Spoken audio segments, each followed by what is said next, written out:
So I pulled the box off my truck. This is the second time I've had this off.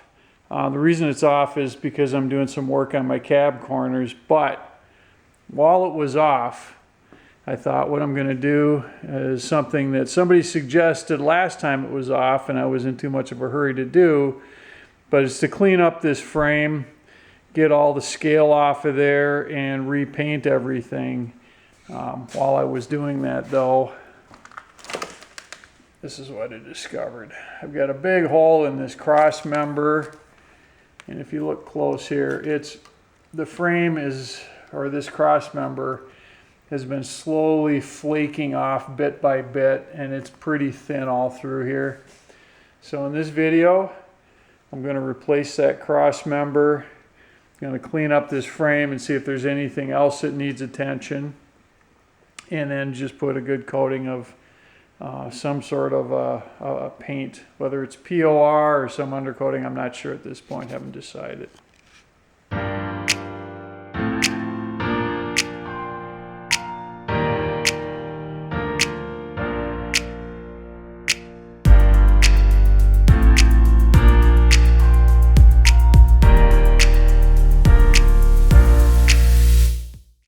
So I'm ready to drop the tank. I'm going to walk you back through everything that I'm doing in prep for that. And if I did this right, I think I can actually drop the tank all the way to the floor. It's not going to be attached to anything. So let me show you what I did. I'm going to start over here in the evaporator. I just pulled one line on the evaporator that goes to the tank. This is just so that I can lay it over here. There's another line from the evaporator over to this doohickey. I don't know what this thing does, but it goes over the top. So I want that out. With that in mind, I can slide this off of the tank and just tuck it out of the way here. So that, we got that. I got my two electrical connectors disconnected. We'll get those out of the way. Let's see, I'll show you this. This is a ground strap from my filler for the gas tank. It goes right on here, so I pulled that bolt out and removed that ground strap. So we're good there. There is a, believe it or not, the vent for the rear end comes all the way up to the filler neck. So on that one, just to make it simple, I pulled it off of here. And we'll just, we'll tuck that up here when I'm all done. And then all I have to do is grab the evaporator, just stuff it on top of the tank. I'm gonna pull the filler neck off of here. Let's do this. Come on. There we go. Now with the filler neck off, I can throw that on top. That'll all just drop with the tank. And then let me go underneath here and show you one other piece. All right, I'll do this way. Hopefully this is in focus. This is the front of the tank. And there is a couple of lines. One is going to be the supply and the other is a return. This connects up to these hard lines, and these hard lines aren't going to drop with the tank. So I've disconnected both of those, so these plastic lines will come down with the tank. And then all that's left to do is to remove this and this strap, and these straps are pretty simple. Underneath there, you can see way up in there on the outboard side, there's a 15mm bolt. The other side of the strap just goes into a little, like a harness. So once this bolt is out, I can drop the strap and release it. And then I think we're ready to go. All right, I'm gonna use my floor jack underneath the tank to support it. So I put a board on there just to spread out the weight. But I will get this right up underneath the tank, and I'll come back when I have this thing unbolted and on its way down.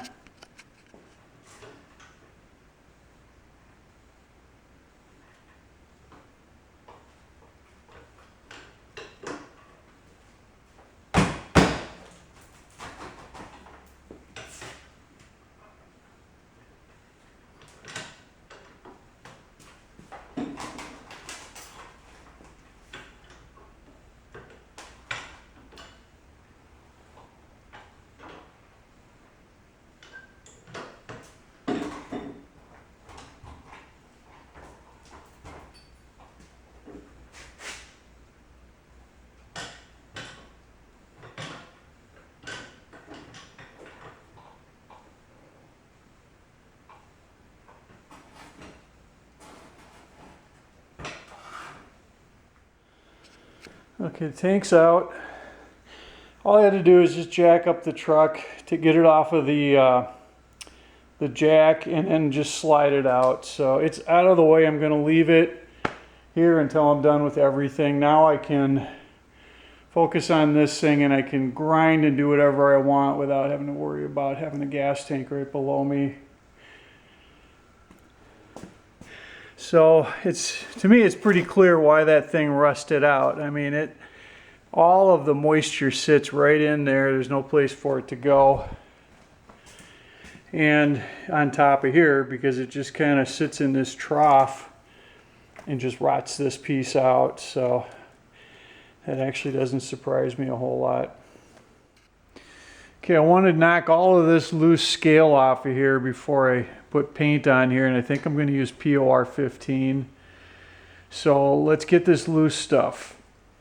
Now, I'll be using a needle scaler to do that, and it's just got a whole bunch of these little pins that just hammer on this stuff when I pull the trigger. So without further ado,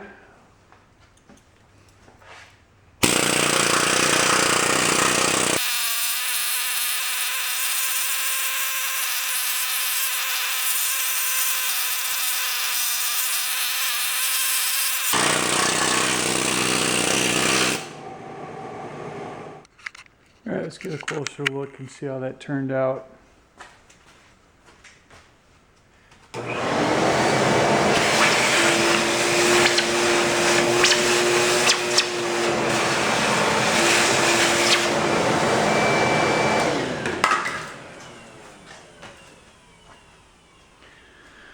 All right, it's definitely worth the trouble. It took a good layer of the loose stuff off. Now that POR will have something to grab onto.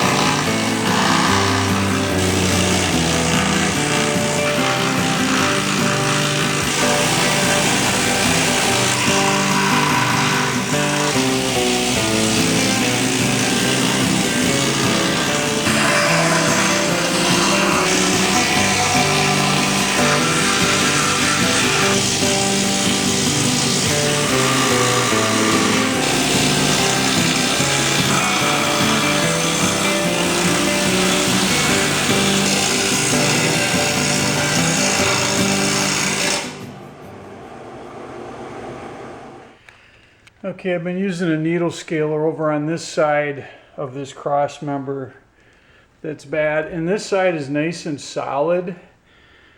So I think when I get the new one in, I think I might cut this here and just replace this section, because it's just a lot of work to get this stuff apart, and I don't see a reason to do that here.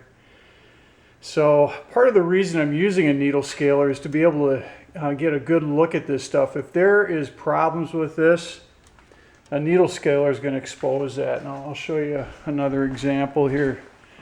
The more I work on this, the more I run into this kind of thing. This is my trailer hitch, and I just started hitting that with the scaler and blew right through that spot there. Now that one looked perfectly fine other than having, you know, some rust on it.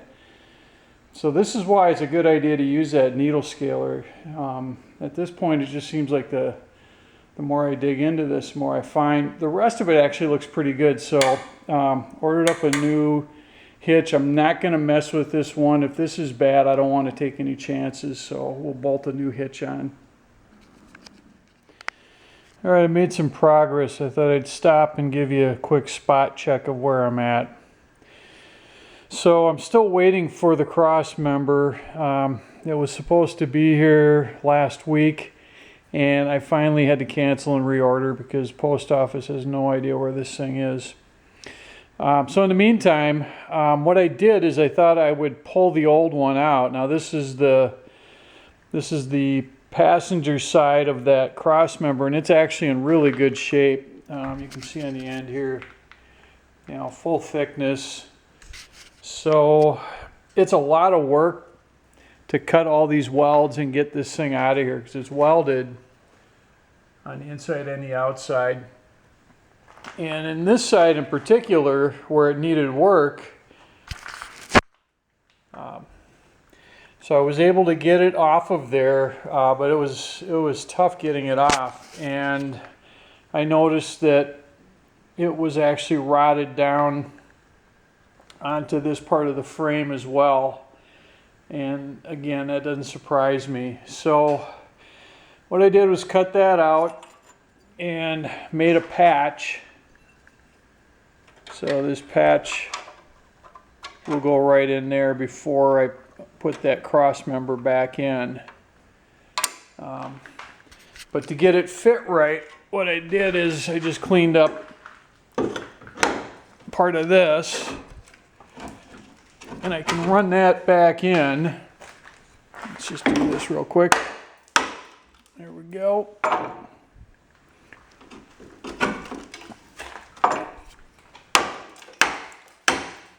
That thing just explodes every time I hit it, so every time I hit it, more of it comes apart. But anyway, I'll come back in just a second when I get that stuck in there.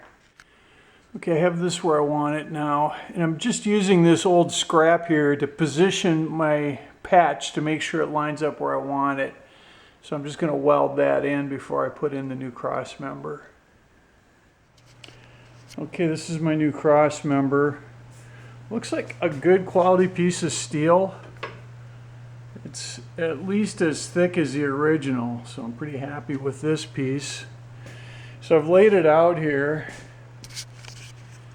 and now I just marked it where I need to cut it so that I can join it up to the existing portion of the good cross member.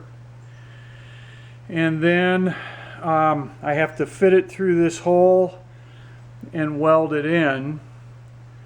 And I'm trying to decide, I've got this patch down here, but I think I'm going to hold off on putting this patch in until I thread this through, because I've got some clearance issues around trying to get this through the hole while this is in the way.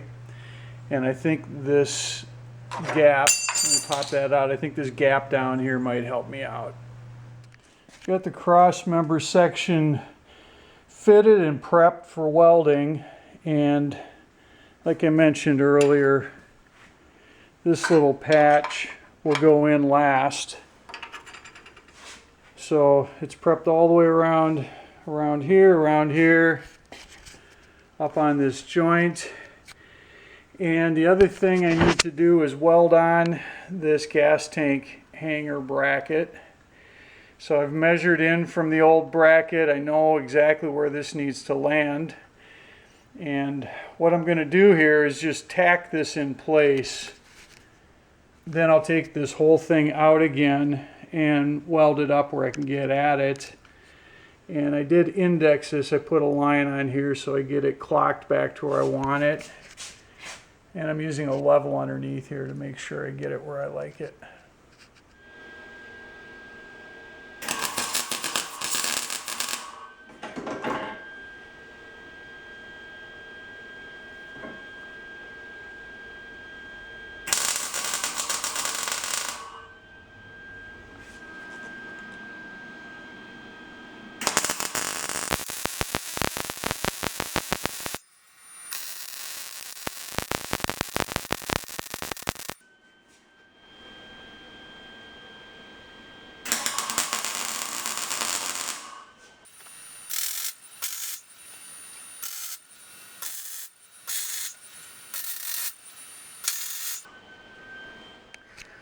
So I've got it all tacked together now. I just need to finish welding here. Tacked inside, outside. Got my patch tacked in. So now we'll just get those final welds on this stuff. Okay, we're completely welded up. Those are not beautiful welds, but they're pretty strong and I haven't had to do any grinding on them. So it's good. to have this part done,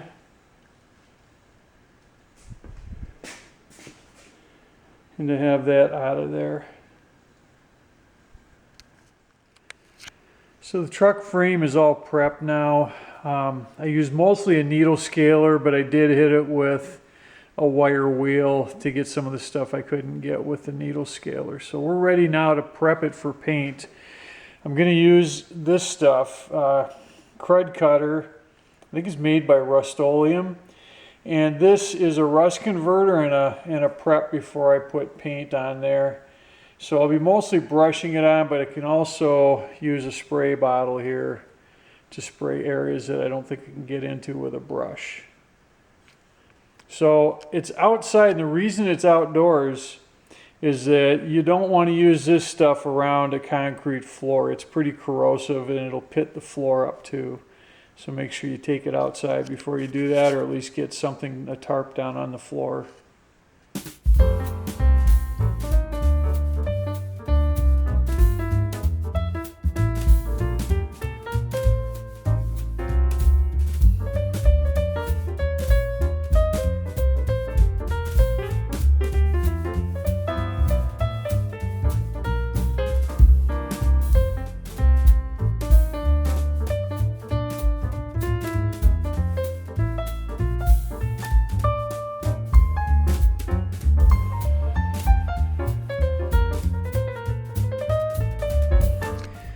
We're all coated, so we're going to leave it outside here to dry out in the sun, and once it's dried off we'll put it back in the garage.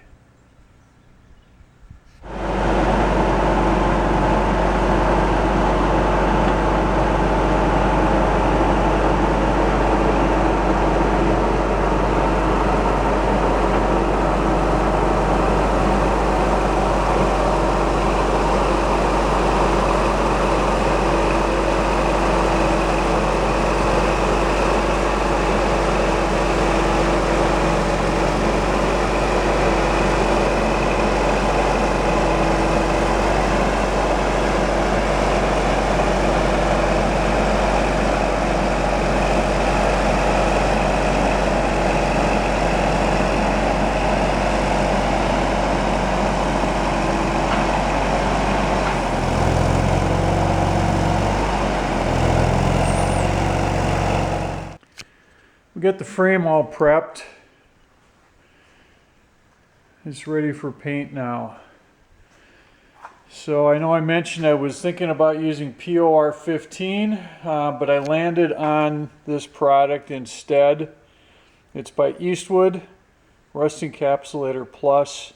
I think it's very similar to POR 14 and it got really good reviews, so I'll be trying this for the first time. Now this is very similar in that we can roll it, brush it, spray it on, and it's going to require a top coat because it doesn't have UV protection. And even though this is mostly covered by the box, I'm going to go ahead and top coat this one. I'm done with some Rust-Oleum.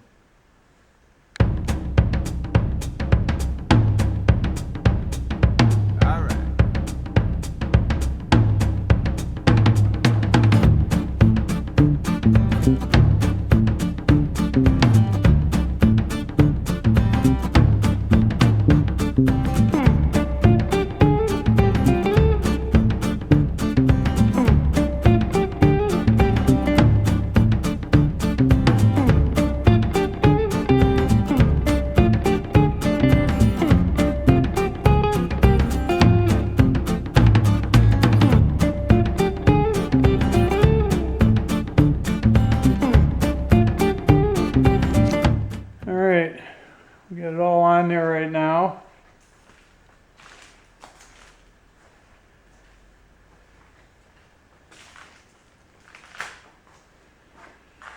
That looks pretty good. Now I just need to top coat this, and I don't need to top coat everything. I need to top coat where the sun will get. So I'm probably just going to kind of work along the outside edges of this. So that won't take me long, and I'm not going to bother to film it because we're putting black on black. You're not going to see a difference. All right, we're all done. So I got the gas tank back in, everything hooked up. I've started it, it runs, it doesn't leak gas, so all that's good. This cross member, now you can kind of see how it's tucked in there. So I know that's nice and stout. Got my spare tire hanger back on. I got my, you can't see it very well, I got my new receiver hitch on and got the bumper back on. So we're all done. And upcoming future video is going to be the whole reason I took this off in the first place. I'm going to move on to doing cab corners and rockers. So check back in next time and we'll see you. Thanks for watching.